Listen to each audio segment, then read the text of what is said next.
श्री सीताराम। हरिवल्लभ भगवान के प्रिय भक्त भाग 10 श्री ध्रुव जी। भक्तों, हमने ध्रुव जी का चरित्र ध्रुव वरदेन श्री हरि अवतार में जब भगवान के 24 अवतारों का वर्णन था तब हमने ये ध्रुव जी का चरित्र सुना था, और अब हम वही ध्रुव जी का चरित्र हरिवल्लभ भगवान के प्रिय भक्त की श्रृंखला में भी सुनेंगे। ये चरित्र उस चरित्र से थोड़ा सा भिन्न है। इसमें कुछ नई बातें आएंगी जो कि आपने उस भाग में शायद सुनी हो या ना भी सुनी हो। भक्तों, ध्रुव जी स्वयंभू मनु के पौत्र थे। स्वयंभू मनु के पुत्र थे उत्तानपाद, और उत्तानपाद के पुत्र थे ध्रुव। उत्तानपाद जी की दो पत्नियां थी, सुनीति और सुरुचि। सुनीति के गर्भ से ही ध्रुव जी का जन्म हुआ। एक समय की बात है, जब राज दरबार लगा तो महाराज उत्तानपाद अपनी जो छोटी रानी थी उसका नाम था सुरुचि, उसके पुत्र जिसका नाम था उत्तम, उसके साथ राज सिंहासन पर विराजमान थे। सुरुचि के रूप लावण्य से राजा पूर्णतया वशीभूत थे। सुरुचि की रुचि ही उत्तानपाद की रुचि हो गई थी। एक दिन 5 वर्ष का बालक ध्रुव अपने सखाओं के साथ खेलता हुआ राजसभा में जा पहुंचा, और अपने छोटे भाई उत्तम को उसने पिताजी की गोद में बैठा देखा। तो बालक ध्रुव ने भी पिताजी की गोद में बैठना चाहा। इस पर सुरुचि ये बात सहन नहीं कर सकी, और उसने उसको कहते कि सौतिया डाह था या सौतेलापना था, और उसने कहा कि उसने बालक ध्रुव को कहा सुरुचि ने कि अरे, तुम्हारा इतना साहस, यदि पिता की ही गोद में बैठना चाहते हो तो तपस्या करके भगवान की आराधना करो, भगवान को प्रसन्न करो, फिर मेरी कोख से जन्म लो, तभी तुम्हें यह अधिकार प्राप्त हो सकता है। ऐसा कहते हुए सुरुचि ने हाथ पकड़कर ध्रुव को राजा की गोद से अलग कर दिया। हालांकि ध्रुव जी एक अबोध बालक की तरह ये बात समझ तो नहीं सके, किंतु वो इतना समझ गए कि मेरा अपमान हुआ है और भगवान की आराधना से ही इस अपमान का छुटकारा मिल सकता है।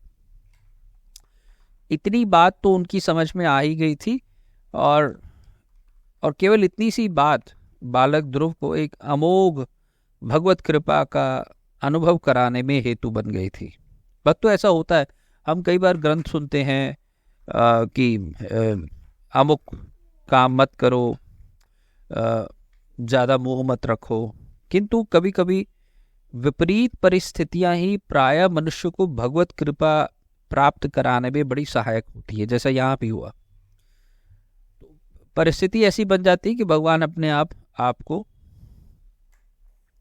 उन विपरीत परिस्थितियों में डाल के आप ही के दोषों को सुधारते हैं। कहते हैं बाला नाम रोदनम बलम, कि रोदन ही बालक का बल है। तो ध्रुव रोता रोता अपनी माता सुनीति के पास पहुंचा। सुनीति ने उसकी पूरी बात सुनी और कहा कि बेटा, सचमुच मैं तो अभागिनी हूँ। तुम्हारे पिता तुम्हारी छोटी माता सुरुचि के हाथ बिके हुए हैं। तुम्हारी अभिलाषा तो एक भगवान ही पूर्ण कर सकते। भगवान विष्णु की आराधना से सब कुछ सुलभ है। ऐसी कोई वस्तु नहीं जो भगवान ना दे सके। भगवान विष्णु सब कुछ दे सकते हैं। निर्मल हृदय ध्रुव के मन में यह बात घर कर गई। माँ, मुझे आप आज्ञा दीजिए, मैं भगवान से मिलकर उन्हीं से सब कुछ प्राप्त करूंगा। ध्रुव दृढ़ निश्चय के साथ माता सुनीति से निवेदन करते हैं कि माँ, मुझे आज्ञा दीजिए, बन जाने की आज्ञा दीजिए, मैं तपस्या करूंगा। लेकिन सुनीति क्या कहती है, उनकी माता क्या कहती है कि बेटा, अभी तुम बालक हो, निरे बालक हो, कुछ बड़े हो जाओ, उसके बाद ये कार्य करना। माता ने ध्रुव को बहुत समझाया। माता ने ध्रुव को बहुत समझाया, परंतु ध्रुव के निश्चय में माँ सुनीति कुछ भी परिवर्तन नहीं कर सकी, और अंत में भगवत कृपा पर पूर्ण विश्वास रखने वाली माता ने बालक को वन में जाने की आज्ञा दे दी। अब भगवान कैसे और कहाँ मिलते हैं ये तो ध्रुव को ज्ञात नहीं था, परंतु भगवान मिलते हैं ये ऐसा निश्चय ध्रुव ने पक्का कर रखा था, और इसी निश्चय के साथ उसने ध्रुव जी ने वन की राह पकड़ ली। भगवान की ओर बढ़ने वाली सहायता भगवत कृपा स्वयं करती है। मार्ग में ध्रुव को देवर्षि नारद मिले। नारद ध्रुव की पूरी बात सुनकर विस्मय प्रकट करने लगे कि बेटा, तुम्हारी आयु अभी छोटी है, इस उम्र में क्या मान अपमान, प्रसन्न रहो और जैसे भगवान रखें उसमें संतोष करो। भगवान का मिलना बड़ा कठिन है। बड़े बड़े योगी मुनि दीर्घ काल तक तपस्या करके भी उनके दर्शन अनेक जन्मों के पश्चात ही कर पाते हैं। देवर्षि नारद की ये बातें सुनकर भी ध्रुव के निश्चय में कोई परिवर्तन नहीं हुआ। हे मुने, आप बड़े कृपालु हैं, आपने जो उपदेश दिया है वह बहुत ही उत्तम है, परंतु मुझे तो भगवान शीघ्र मिल सके। आप ऐसा कोई उपाय बताइए जिससे मैं दुर्लभ पद को प्राप्त कर सकूं। दृढ़ निष्ठा और निश्चय के साथ ध्रुव ने देवर्षि के चरणों में विनम्र निवेदन किया। ध्रुव के हृदय में भय और संशय का बिल्कुल भी स्थान नहीं था। देवर्षि का हृदय ध्रुव की निष्ठा देखकर पिघल गया। ध्रुव पर संत जी की कृपा हुई। देवर्षि ने उसे अमोघ आशीर्वाद दिया। बेटा, तेरा कल्याण होगा। अब तुम श्री यमुना जी के तट के स्थित मधुवन में चले जाओ। भगवो मधुवन मथुरा है, मथुरा के पास एक ध्रुव घाट है या ध्रुव टीला कहते हैं। वहां निरंतर ओम नमो भगवते वासुदेवा इस द्वादशाक्षर मंत्र का जाप करो। त्रिकाल यमुना में स्नान करो और सुस्थिर आसन पर बैठ जाओ।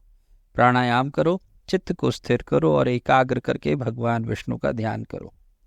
ध्रुव जी यमुना के किनारे मधुवन में जा पहुंचे और भगवान की आराधना में लग गए।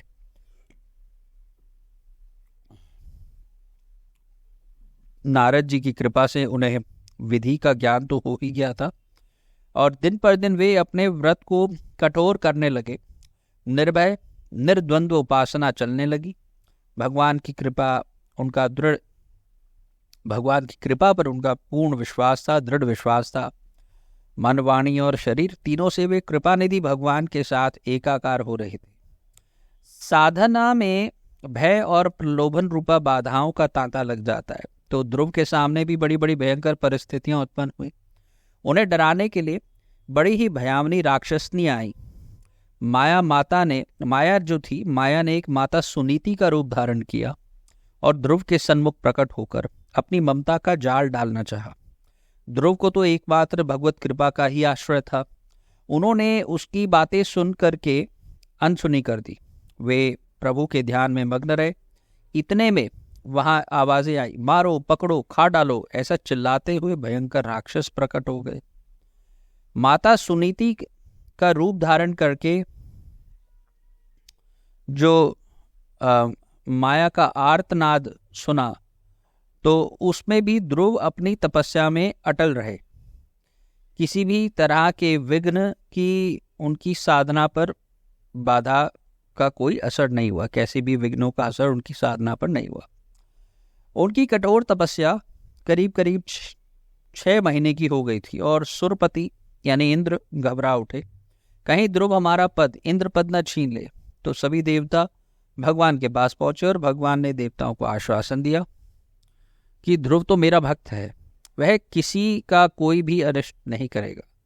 मैं उसे दर्शन देकर तृप्त करूंगा। देवता लोग निर्भय हो गए और चले गए, परंतु कृपा निधान भगवान विष्णु अपने भक्त का कष्ट सहन नहीं कर पा रहे थे। वे तत्काल ही गरुड़ पर आरूढ़ होकर भगवान श्री विष्णु ध्रुव के पास पहुंच गए, परंतु फिर भी ध्रुव अपने ध्यान में मग्न रहे। भक्त को साध्य तो प्रिय होता ही है, किंतु साध्य से साधन भी कम प्रिय नहीं लगता। अंत में भगवान को उनके ध्यान से अपने स्वरूप को हटाना पड़ा। तब कहीं ध्रुव ने विकल होकर अपने नेत्र खोले। साक्षात भगवान को अपने सामने उपस्थित देखकर ध्रुव तुरंत ही उनके चरणों में लौट गए। प्रेम से वाणी गदगद हो गई, शरीर रोमांचित हो गया और नेत्रों से प्रेमाश्रु बहने लगे। उनकी वाणी प्रेम से अवरुद्ध थी। वे केवल हाथ जोड़े प्रभु के सामने खड़े थे, स्तुति करना चाहते थे पर स्तुति करने में असमर्थ थे। करुणालय वरुणालय भगवान श्री हरि ने अपने वेदमय शंख को ध्रुव के कपोलों से स्पर्श करा दिया और शंख का स्पर्श होते ही ध्रुव को दिव्य वाणी प्राप्त हुई। संपूर्ण वेद का ज्ञान भी सुलभ हो गया। ध्रुव दिव्य वाणी से भगवान की स्तुति करने लगे। भक्तों, श्रीमद् भागवत के 4 स्कंद के 9वें अध्याय का 17वां श्लोक आता है कि सत्या आशीषो ही भगवं स्त्व पाद पद्ममाशीस्त थानु भजतः पुरुषार्थ मूर्ते अप्येवमर्य भगवान परिपाति दीनान वाश्रेव वत्स कमनुग्रह कातरो अस्मान। कि भगवान आप परमानंद मूर्ति हैं। जो लोग ऐसा समझकर निष्काम भाव से आपका निरंतर भजन करते हैं उनके लिए राज्य आदि भोगों की अपेक्षा आपके चरण कमलों की प्राप्ति ही भजन का सच्चा फल है। हे स्वामी, यद्यपि बात ऐसी ही है तो भी गौ जैसे तुरंत जन्मे हुए बछड़े को दूध पिलाती है और व्याघ्र से भी बचाती है, उसी तरह आप भी भक्तों पर कृपा करने के लिए निरंतर आतुर रहने के कारण हम जैसे सकाम जीवों की भी कामना संपूर्ण करते हैं और संसार के भय से भी उनकी रक्षा करते रहते हैं। प्रभु, आपकी कृपा का क्या कहना। बड़े बड़े ऋषियों और मुनियों को भी जिस रूप के दर्शन नहीं होते, आपने उस दिव्य स्वरूप का दर्शन मुझे सिर्फ 6 मास के अल्प समय में ही दे दिया। अब तो मैं कृतार्थ हो गया। आपकी विलक्षण कृपा प्राप्त करके मेरे चित्त में अब कोई कामना ही नहीं बची। मुझे तो केवल आपके सानिध्य की ही इच्छा है। भगवान कहते हैं कि बेटा ध्रुव, तुम्हारे मन में अब कोई कामना नहीं है, परंतु मेरी आज्ञा का तुम्हें पालन करना ही होगा। मैं तुम्हें जो पद दे रहा हूं वह ग्रहण करना ही होगा। मेरी आज्ञा से तुम्हें राज्य भर संभालना होगा। ग्रह नक्षत्रों से ऊपर तुम्हें एक ध्रुव पद प्राप्त होगा। जीवन भर तुम पर मेरी अनोखी कृपा बरसती रहेगी। कल्प के अंत में तुम मेरे पास ही आओगे, जहां से तुम्हें फिर लौटना नहीं होगा। कृपालु श्रीहरि ने ध्रुव को कृपामय आदेश दिया। भगवान श्रीहरि के विरह का संताप लेकर राज्य की कामना ना होते हुए भी प्रभु के आदेश अनुसार ध्रुव वन से लौट आए। पिता सहित सभी राजपुरुषों एवं सौतेली माँ ने उनका अभिनंदन कर आशीर्वाद दिया।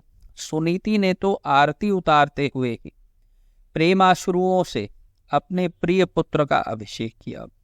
युवावस्था में ध्रुव ने अपने माता पिता की आज्ञा से गृहस्थ आश्रम में प्रवेश किया। ध्रुव के भाई उत्तम, उनको आखेट का दुर्व्यसन था। इसका अर्थ है कि उसको शिकार का एक लत थी, आदत थी, बुरी आदत थी। एक बार वह आखेट करते करते स्वयं एक यक्ष का आखेट बन गए। इसका अर्थ ये कि वो यक्षों से जा बढ़े और वहीं पर उनसे लड़ते उनकी मृत्यु हो गई। ध्रुव के भाई उत्तम के निधन की जानकारी लिए वन में गए। तो ऐसा भी सुना मैंने कि जब उत्तम आखेट में यानी शिकार में यक्षों के द्वारा मारा गया तो उसकी माता सुरुचि भी उसके पीछे गई और वो भी दावानल में जल के वो फंस के उसका जीवन समाप्त हो गया। जंगल की आग में वो फंस के उसका जीवन समाप्त हुआ। तो ध्रुव के भाई उत्तम के निधन की जानकारी के लिए ध्रुव जी वन में गए। वहां उनका यक्षों से घमासान युद्ध हुआ। अंत में पितामह मनु ने, अब यहाँ पितामह मनु यानी स्वयंभू मनु ने, उन्होंने युद्ध में आकर बड़ा ही भयंकर संहार बंद करवाया। वहाँ यक्षपति यानी यक्षों की जो पति हैं कुबेर, यक्षपति कुबेर भक्त ध्रुव के व्यवहार से बहुत प्रसन्न हुए। कुबेर ने ध्रुव को वरदान देना चाहा, परंतु ध्रुव ने उनसे विनम्रतापूर्वक भगवत भक्ति की ही याचना की। ध्रुव ने अनेक यज्ञ यागादि किए। उन्होंने भगवान शंकर की भी आराधना कर उन्हें प्रसन्न किया तथा भगवत भक्ति का ही अमोघ आशीर्वाद प्राप्त किया। ध्रुव ने 36,000 वर्ष तक धर्मपूर्वक पृथ्वी का पालन किया। भगवत प्रेम से उनका जीवन में उत्तरोत्तर विकास हुआ। अंत समय में भगवान के पार्षद सुनंद एवं नंद उन्हें लेने आए और वे काल के सिर पर पैर रखकर विमान पर आरूढ़ हो सदैव भगवत धाम को चले गए। भक्तों, इसमें एक बात बहुत सुंदर आई है कि यद्यपि ध्रुव जी तो इस बात से विचलित होकर के गए थे कि मुझे पिताजी ने गोदी में नहीं बिठाया और मेरी माता ने ऐसे ऐसे वचन कहे, यानी सुरुचि ने ऐसे वचन कहे, इससे आहत होकर के वे तपस्या में लगे थे। और जब तपस्या पूर्ण होती तो वो एक भगवान से कहते मुझे तो आपका केवल सानिध्य चाहिए, मेरी अब कोई और कामना नहीं है।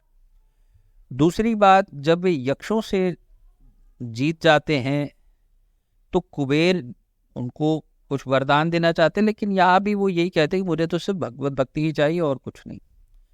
तीसरी बात, अनेक यज्ञ आदि करके उन्होंने भगवान शंकर की भी आराधना की, उन्हें भी प्रसन्न किया और उनसे भी यही आशीर्वाद मांगा कि मुझे भगवत भक्ति ही दीजिए। कहने का अर्थ ये कि आप, हम या कोई भी साधक यदि भले ही कि किसी सकाम इच्छा से भगवान की तरफ जा रहे हैं और यदि हम भक्ति की स्टेजेस में एडवांसमेंट करते हैं तो अंततोगत्वा सिर्फ भगवान ही रह जाते हैं। आपकी इच्छाएं सब समाप्त हो जाती हैं।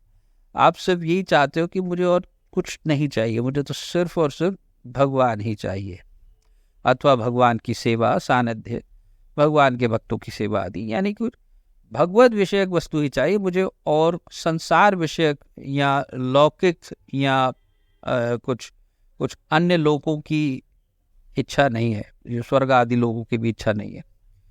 तो ये बड़ी विलक्षण बात हमें ध्रुव जी के चरित्र से बता। दूसरी बात, एक और बात मैं कहूँगा कि भगवान जब कहते हैं कि ग्रह नक्षत्रों से ऊपर तुम्हें ध्रुव पद प्राप्त होगा, कि ग्रह नक्षत्रों से ऊपर, इसका अर्थ यह हुआ कि जो ध्रुव तारा हैं जो कि नॉर्थ पोल में पोल स्टार के रूप में, जिसको हम नॉर्थ स्टार या पोल स्टार कहते हैं, जो ध्रुव जी हैं, तो वे ध्रुव तारा के रूप में उत्तर दिशा में चमकते रहते हैं और उनका जो स्थान है वो ग्रहों से भी ऊपर है, नक्षत्रों से भी ऊपर है। यदि आपके ग्रह नक्षत्र ठीक ना चल रहे हो तो मैं अवश्य ये सलाह दूंगा कि 5 मिनट ध्रुव जी का नाम ले लें, आपके ग्रह नक्षत्र अनुकूल फल देंगे। आप शायद ये सोच रहे हो कि ये क्या विधान हुआ और ये क्या सॉल्यूशन हुआ। भक्तों, मैंने संतों की सन्यास दीक्षा होते हुए देखा है। जब सन्यास की दीक्षा होती है, आप ये जो कथाएं सुन रहे हैं, उन कथा के जो भक्त लोग हैं उनके नाम ले लेकर यज्ञ आदि में हवन किया जाता है। सुग्रीव जी का नाम लिया, जटायु जी का नाम लिया, ध्रुव जी का नाम लिया जाता है। तो भक्तों का नाम लेने से ही भगवान अपने आप प्रसन्न हो जाते हैं। और एक तो प्रसिद्ध भक्त नामावली भी है कि हमसो उन साधुन सो पंगति, जिनको नाम लेत दुख छूटत। तो जिनको नाम लेत दुख छूटत, जिनका सिर्फ नाम लेने से ही दुख छूट जाता है, ऐसे तो भक्त कृपालु जी हैं। हम ऐसे भक्त हम पर कृपा करें। इसी से मैं अपनी वाणी को अब विश्राम दूंगा और सभी भक्तों के चरणों में प्रणाम करता हुआ अगले भाग में हम श्री उद्धव जी का चरित्र श्रवण करेंगे। तब तक के लिए जय जय श्री सीताराम, जय जय श्री सीताराम।